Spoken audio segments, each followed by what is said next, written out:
The moment my son-in-law shoved me onto the kitchen floor, everything I thought I knew about family shattered. One second I was stirring tomato sauce. The next, I was staring at the ceiling while he stood over me yelling like he owned the world. And my daughter, my only child, just froze, too scared to speak. That night, with my hip throbbing and my heart breaking, I found a letter from a downtown bank revealing a secret my late husband had kept for 20 years. I wasn't broke. And the apartment I'd been abused in actually belonged to me. I didn't know it yet, but that moment would start a war, one that would expose every lie, every threat, and every hidden truth inside our family. Before I tell you how it all spiraled out of control, ask yourself this: what would you do if the person hurting you lived under your own roof? Here is part 1, rewritten under the upgraded storyline. 900 words, rich emotion, vivid imagery, natural American English, and a strong hook that holds viewers. Tone, intimate cinematic tense, and deeply human. My name is Margaret Clark, but most people call me Maggie. I'm 68, and until a few months ago, I lived a small, quiet life in a little house on the outskirts of Portland. I had my garden, my rose bushes, my cat, and my memories of Thomas, my husband, the only man I ever truly loved.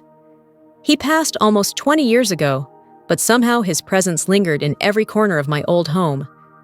Then, one mistake changed everything.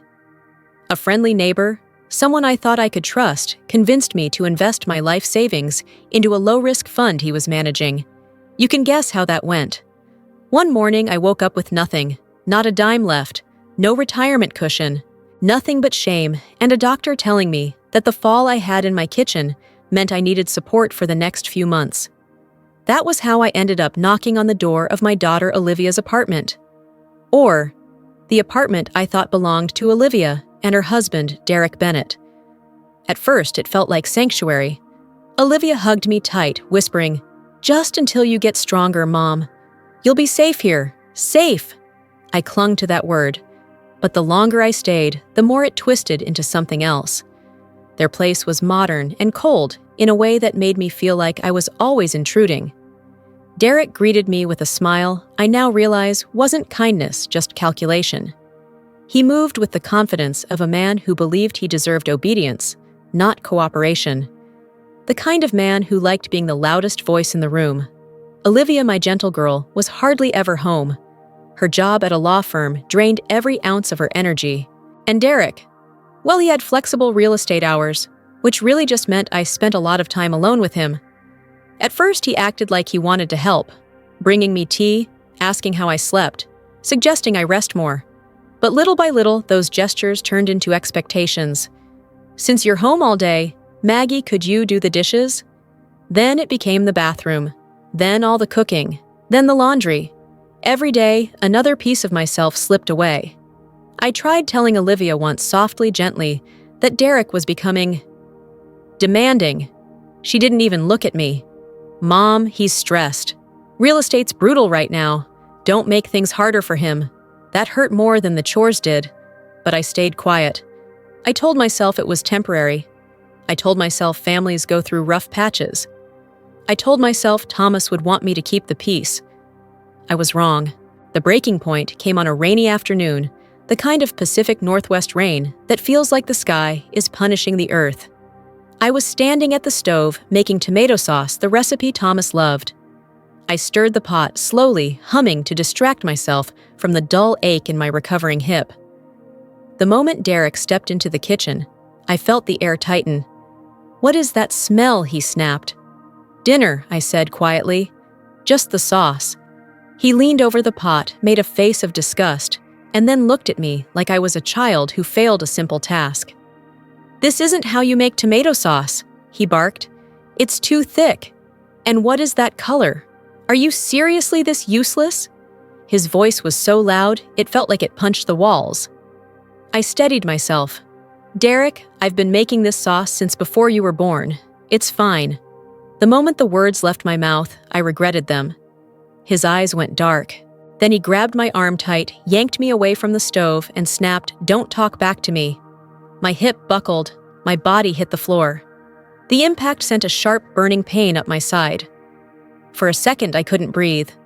And then I heard a voice. Olivia's. Derek, what did you just do? She had come home early. She'd seen everything. But Derek didn't even flinch. She fell, he said coldly. You know how unsteady she is. Olivia looked at me, looked at him, looked at the floor. And she said nothing. Nothing. Something inside me cracked, not my bones, but something deeper. Something sacred. I pulled myself up trembling and limped to the guest room. I locked the door. And for the first time since Thomas died, I let myself sob. When I finally calmed my hands enough to open my purse, I found a white envelope I'd shoved in earlier that morning. A letter from a bank in downtown Portland. Something about urgent account review. I opened it without caring until I saw Thomas's name.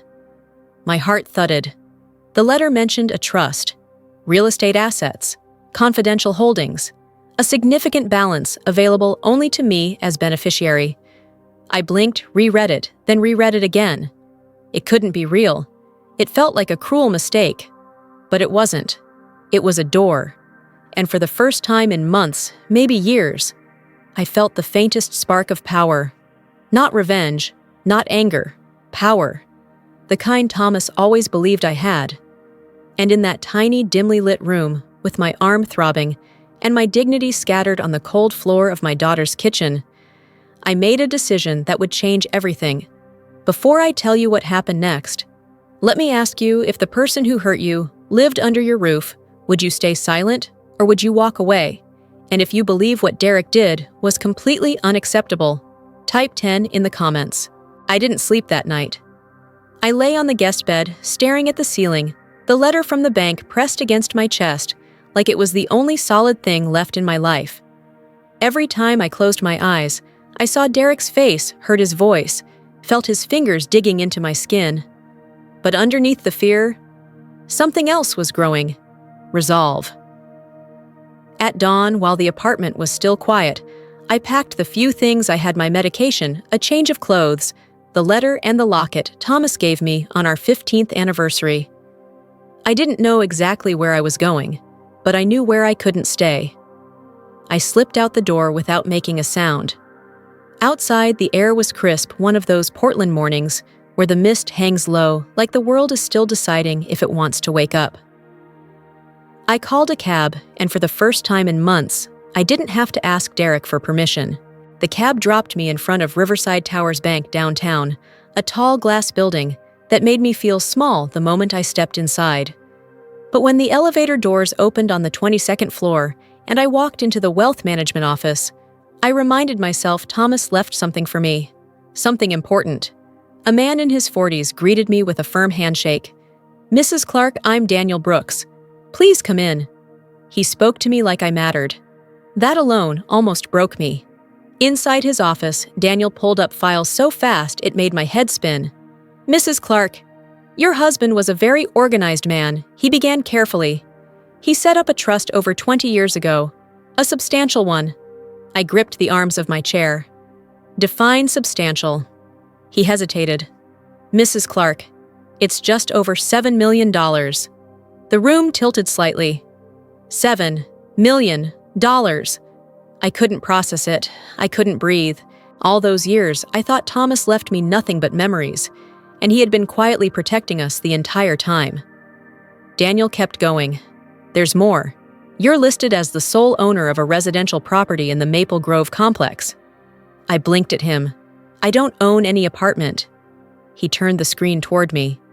"Apartment 302. Olivia's apartment. The one where Derek made me feel like a burden. The one where he yelled at me for everything from laundry to sauce." I stared at the document again. The legal owner name stared back at me. Margaret Clark. A laugh slipped out sharp, almost hysterical. So, I was living in my own apartment and being treated like a tenant who didn't pay rent on time. Daniel softened his voice. "Your husband hid the ownership under a holding company for tax reasons. He wanted you protected in case of emergencies. Emergencies. If only he knew how right he had been." I walked out of that building with my spine straighter than it had been in years. I wasn't helpless. I wasn't broke. I wasn't stuck. For the first time since Thomas died, I had choices. I booked a room at a hotel overlooking the Willamette River, took a long shower, and let myself breathe. I cut my hair, bought a simple but elegant navy dress, put on lipstick for the first time in months. When I looked in the mirror, I saw someone I had almost forgotten. A woman who had survived too much to stay silent. Then I called the property manager, Bob Lang, asking for a private meeting. When Bob saw me, he blinked twice before saying, "Mrs. Clark, we've been trying to contact you for years." "Consider me found," I said. Within an hour, I signed paperwork, making everything official. I was the landlord. Derek and Olivia were tenants under my property, and their lease was far below market value. "Raise it," I said quietly, "to the full market rate." Bob hesitated. "It's going to hit them hard." I know, and it did. The next day, Derek stormed into the Mapleview office, yelling about the increase. I wasn't there, but Bob showed me the footage later. Derek slamming his fist on the counter. Derek threatening to sue. Derek pacing like a man losing control of everything he thought he owned. Good. But the person I worried about wasn't him. That evening, I finally gathered the courage to call Olivia. She picked up on the third ring, her voice tired and thin. "Mom, where are you?" Derek said you left without telling us. "I had to," I said gently. "I wasn't safe there." Silence. Then so quietly, I almost missed it. "I'm not safe either." My throat tightened. "Sweetheart, what did he do?" She exhaled shakily. "Mom?" Derek tracks my phone. He checks my credit card statements. He deleted my group chats with my friends. He never hits me, but he punches the wall right next to my head. He says it's not violence because he's never touched me. My heart broke all over again. "Olivia," I whispered, "that is violence." She didn't speak, but I heard her breathing, heard her trying not to cry. "Come stay with me," I said, "for one night. Just one." "I can't," she whispered. "If he finds out, let me help you." Another silence. Then a trembling maybe. After we hung up, I sat by the hotel window, watching the city lights flicker across the river. Fear, anger, hope, all of it twisted inside me like a storm. The roles had flipped. I was no longer the one who needed saving. Before I tell you what happened when Olivia finally showed up at my door, let me ask you something. If you had one chance to walk away from someone controlling your every move, would you take it? If your answer is yes, type 10. Olivia didn't come that night. I stayed awake until the sky turned from black to slate gray, staring at my phone, praying she would call. She didn't. And as the hours crawled by, doubt crept in like a slow leak. What if Derek convinced her she was overreacting? What if he found out she wanted to leave? What if something happened by noon? I couldn't sit still any longer. I paced the hotel hallway. My heart pinched my hands, shaking. I was a mother again, in the truest sense, scared, protective, desperate. At 4:12 p.m., the text finally came. "Mom, I'm coming." No emojis, no explanation, just those 3 words that felt like someone opening a locked door. She arrived an hour later. Her hair was messy, her hands trembling, her eyes swollen, as if she'd been holding back tears for days. When she saw me standing by the door, she broke down completely. "Oh, Mom." She fell into my arms like she was collapsing into safety. I held her so tightly, I could feel her heartbeat against mine. We sat by the window overlooking the river, and she told me everything. The arguments, the threats. Derek punching walls 2 inches from her face, the financial surveillance, the isolation, the fear that had wrapped itself around her so slowly, she didn't realize she was suffocating. "I thought I was being dramatic," she whispered. "That's what he wanted you to think," I said. Her voice cracked. "Mom, why didn't I see it?" I touched her cheek gently. "Because you loved him, and because he made sure you doubted yourself." She sobbed softly into my shoulder, and for a moment, we simply held on to each other, mother and daughter, 2 bruised hearts, learning how to breathe again. The next morning, her phone exploded with calls and texts. "Derek, where the hell are you? Pick up the phone. You're being ridiculous. If you don't come home, you'll regret it." I saved every message. Then I called the property manager, Bob Lang, and arranged a meeting in apartment 302, the place Derek thought he commanded. When we walked in, the apartment felt different. The same furniture, the same walls. But the energy, the fear, was gone. It wasn't his territory anymore, and that alone scared him. He arrived minutes later, bursting in like a storm, wearing human skin. "There you are," Derek barked at Olivia. "You think you can just—" Then he saw me. "Where the hell have you been?" he spat. "You put all these ideas in her head." "That's enough," I said firmly. "Sit down." He laughed sharply. "You don't get to tell me what to do in my own apartment." I smiled. A small, calm, devastating smile. "Derek, this isn't your apartment." His face froze.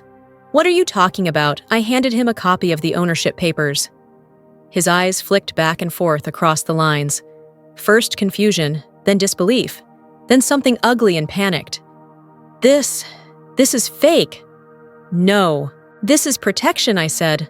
"Thomas bought this place 2 decades ago, and he left it to me." Derek's voice cracked. This is illegal. You are trespassing in my property," I said coldly. He lunged forward, like he wanted to rip the paper from my hands, but 2 building security officers stepped into the doorway. Bob had asked them to stand by just in case, and just in case arrived right on time.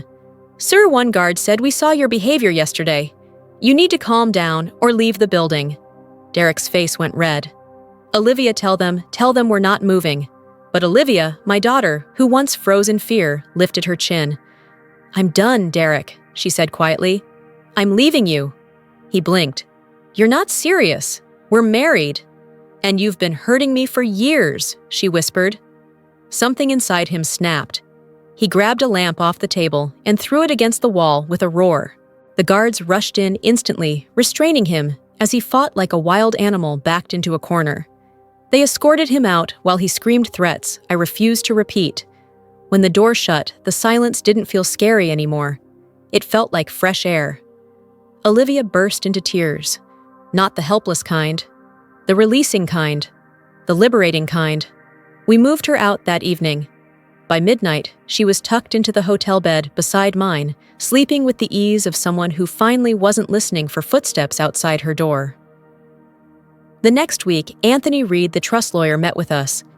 He handed Olivia an envelope with Thomas's handwriting. "My darling girl," it began.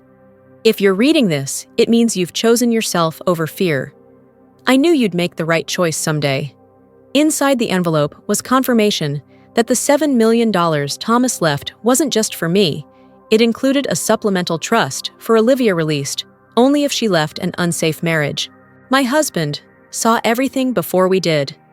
With those funds, we opened the Thomas Clark Foundation, a program that helps women escape abusive households. We started small, but the line of women who needed help grew faster than we ever imagined. Sometimes healing means turning pain into purpose, and sometimes a mother gets the chance to not just save her daughter, but teach her how strong she always was. Before I end this story, let me ask you, how did this story make you feel? If you felt even a little moved, comment 100. You're watching this from which country? Tell me below. And if you believe more people should hear stories like this, please share this video